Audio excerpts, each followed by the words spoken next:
লক্ষ্মীপুরের রামগতি উপজেলার মানুষ আতঙ্ক ও ক্ষোভে ফুঁসছে। মাত্র 5 দিনের ব্যবধানে উপজেলায় 3টে শিশু ধর্ষণ চেষ্টার ঘটনা ঘটেছে।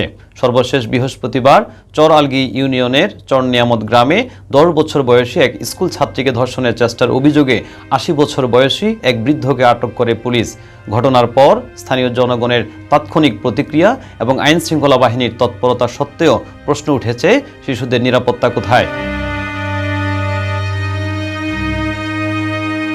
বৃহস্পতিবার সকালে স্কুলে যাওয়ার পথে ওই শিশুটিকে ফুঁসলিয়ে স্থানীয় একটি পোল্ট্রি খামারে নিয়ে যায় অভিযুক্ত মোহাম্মদ বাহার। ফার্মে নিয়ে সে যৌন নিপীড়নের চেষ্টা করে শিশুটির পরিবার জানায়, বাহার দীর্ঘদিন ধরে নানা অজুহাতে শিশুটিকে বিরক্ত করে আসছিল। এমনকি বছরখানেক আগে সে আরেক শিশুকে নিপীড়নের জন্য চেষ্টা করেছিল। তখন বয়সের কথা বিবেচনা করে স্থানীয় লোকজন তাকে ক্ষমা করে দেয়। মনে করা হচ্ছে এই ক্ষমার সুযোগেই আজকে বাহার এ ধরনের অপচেষ্টার কাজ চালিয়ে যাচ্ছিল। বৃদ্ধকে খুঁজে পেয়ে উত্তেজিত জনতা মসজিদ থেকে টেনে বের করে তাকে মারধর করে এবং তার গলায় জুতোর মালা পরিয়ে দেয়। পরিস্থিতি নিয়ন্ত্রণে আনতে পুলিশ তাকে ধরে থানায় নিয়ে আসে। বিষয়টি নিয়ে সামাজিক যোগাযোগ মাধ্যমে ব্যাপক আলোচনার জন্ম হয়।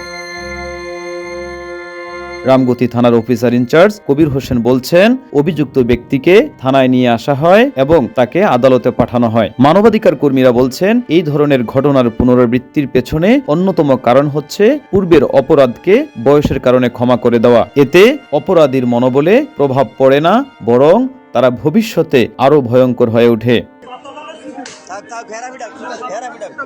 গত 5 দিনের ব্যবধানে রামগতি উপজেলায় 3টি শিশু ধর্ষণ চেষ্টার ঘটনা সামনে এসেছে। বিষয়টি শুধু ব্যক্তি অপরাধ নয়, এটি একটি সামাজিক সংকট। বিশেষজ্ঞরা বলছেন, পরিবার ও সমাজের পাশাপাশি প্রশাসনের দায়িত্ব আরও শক্তিশালী করতে হবে।